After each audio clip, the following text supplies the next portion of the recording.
नमस्ते दोस्तों, हमारे चैनल सक्षम में आपका स्वागत है। आप सभी का स्वागत है आज यात्रा में जो हम सभी को सक्षम बनाने के प्रेरणा देती हैं। जी हाँ दोस्तों, सक्षम मेकिंग एवरीवन केपेबल। हमने यह मंच इस उम्मीद के साथ बनाया है कि हम आपको अपने विचार साझा करने और जीवन में सही रास्ते पर बढ़ने के लिए प्रेरित कर सकें। बिल्कुल सही राहुल। चाहे रोजमर्रा की समस्याओं पर चर्चा हो, जीवन के अनुभवों को बांटना हो या नए विचारों की खोज, हम यहाँ आपसे जुड़ने और सकारात्मकता और विकास पर आधारित एक समुदाय बनाने के लिए हैं। तो हमारे साथ आज के विषय पर चर्चा में शामिल हों।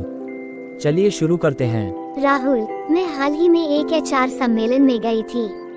वो बहुत जानकारीपूर्ण था। सच में? सबसे दिलचस्प हिस्सा क्या था? एक पैनल चर्चा थी जहां एंकर ने पूछा कि आज के जॉब मार्केट में वफादारी की परिभाषा क्या है। आप जानते हैं, आजकल लोग इतनी तेजी से नौकरी बदल रहे हैं। यह एक अच्छा सवाल है।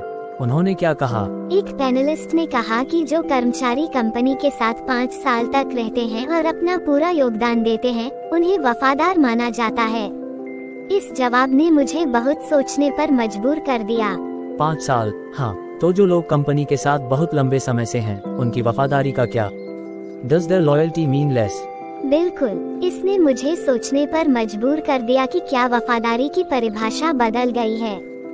Have we started valuing short-term commitment over long-term dedication?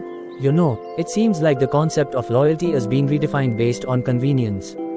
लेकिन वफादारी का असली मूल्य नहीं बदलता, सिर्फ इसलिए कि कुछ कंपनियां इसे उतना महत्व नहीं देती। इसका मतलब यह नहीं है कि इसका मूल्य कम हो गया है। ये बिल्कुल सही है। जैसे राज को ही ले लो, वो अपनी कंपनी के साथ 15 साल से अधिक समय से हैं। He's seen it grow from a small startup to a big corporation. His dedication and hard work have been crucial to its success. बिल्कुल सही। और फिर अंजलि हैं, जो 3 साल पहले अपनी मौजूदा नौकरी में शामिल हुई लेकिन पहले ही महत्वपूर्ण योगदान दे चुकी हैं और अपनी टीम के साथ मजबूत संबंध बना चुकी हैं। राज और अंजलि दोनों ही अपने अपने तरीके से वफादार हैं। वफादारी प्रतिबद्धता और आपके द्वारा लाई गई मूल्य पर निर्भर करती है, न कि सिर्फ समय पर। ये समर्पित रहने और अपना सर्वश्रेष्ठ देने के बारे में है, चाहे समय अवधि कुछ भी हो। और एक और पहलू भी है। राज जैसे कर्मचारी न केवल तब महत्वपूर्ण योगदान देते हैं जब कंपनी छोटी और बढ़ रही होती है, बल्कि वे कंपनी के साथ बूढ़े भी होते हैं। यह एक महत्वपूर्ण बिंदु है। जब कंपनी छोटी थी, तब राज शायद और भी ज्यादा मेहनत करते थे, अतिरिक्त घंटे और प्रयास करते थे। अब जब कंपनी बड़ी हो गई है और वह बूढ़े हो रहे हैं, हो सकता है उनके पास उतनी ऊर्जा न हो। कंपनी का कर्तव्य है कि वह उन्हें उचित रूप से मुआवजा दे, भले ही वे अब उतने युवा और ऊर्जावान न हो। बिल्कुल, राज जैसे लंबे समय के कर्मचारियों ने कंपनी को बहुत कुछ दिया है, अक्सर व्यक्तिगत समय और स्वास्थ्य की कुर्बानी दी है। यह उचित है कि कंपनी उनके योगदान को मान्यता दे और सुनिश्चित करे कि उनका ख्याल रखा जाए। आप जानते हैं आयशा, आज की दुनिया में व्यापार बढ़ाने के नाम पर कंपनियां अक्सर ऐसे फैसले लेती हैं जो वफादारी की धारणा को पराजित करते हैं। वे आने वाली पीढ़ी के लिए बुरे उदाहरण स्थापित करते हैं। ऐसा नहीं होना चाहिए। बिल्कुल, ये फैसले न केवल मौजूदा कर्मचारियों को नुकसान पहुंचाते हैं, बल्कि युवा पीढ़ी को वफादार होने से दूर रहने की प्रेरणा देते हैं।